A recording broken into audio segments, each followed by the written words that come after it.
indiscutable sur ses rivales.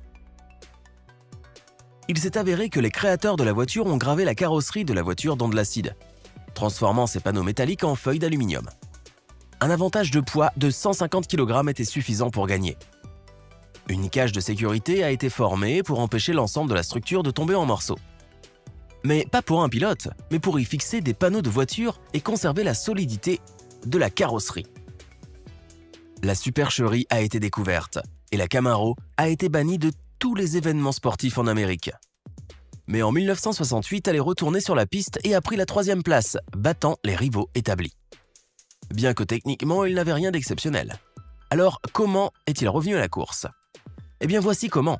Les propriétaires rusés de la Camaro ont créé 2 voitures absolument identiques.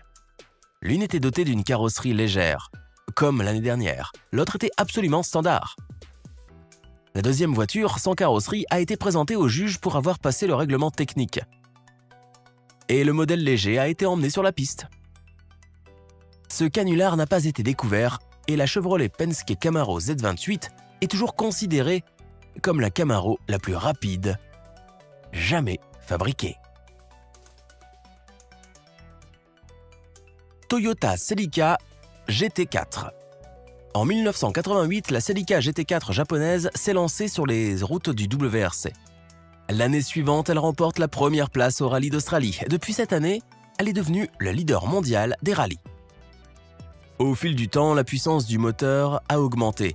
Les organisateurs de la course s'inquiétant de l'augmentation incontrôlée de la puissance des moteurs, des modifications ont été apportées au règlement de la course. Dans le cadre de ces modifications, des restricteurs spéciaux ont été installés dans les turbines des voitures. Ceci limitait le flux d'air dans la turbine, ce qui permettait de contrôler le groupe motopropulseur et de maîtriser la vitesse de la voiture. L'objectif ultime était de garantir la sécurité du rallye. Mais malgré cela, la Celica GT4 a continué à tenir sa place en première ligne. Elle est restée trop rapide, ce qui a suscité des doutes parmi les concurrents et les organisateurs de la course. À un moment du rassemblement, la vérité a éclaté. Il y avait un limiteur dans le turbo de la voiture, mais il était désactivé lorsque la vitesse augmentait. Et le turbocompresseur pouvait souffler tout l'air possible dans le moteur sans restriction. Après un scandale majeur, la Toyota Celica GT4 a été bannie du championnat du monde des rallyes. Jumping Jack Dragster. Voiture de course pour les courses d'accélération de 1/4 de mile. Jusqu'en 1962, le propriétaire du héros d'aujourd'hui a couru avec une drag car conventionnelle appelée Dragmaster. C'était une voiture standard à l'époque qui parcourait la distance en moins de 10 secondes. Rarement un concurrent a réduit ce temps à 9 secondes.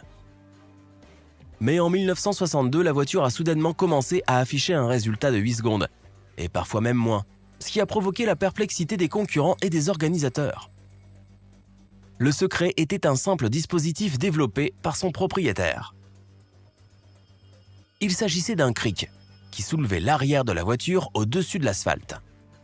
Cela permettait aux roues arrière de tourner librement lors de l'accélération. Au signal du feu de circulation, le pilote a appuyé sur le bouton et le cric est descendu.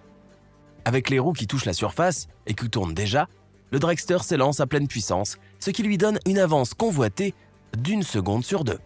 Quelques mois plus tard, la supercherie est découverte et la voiture est interdite de course.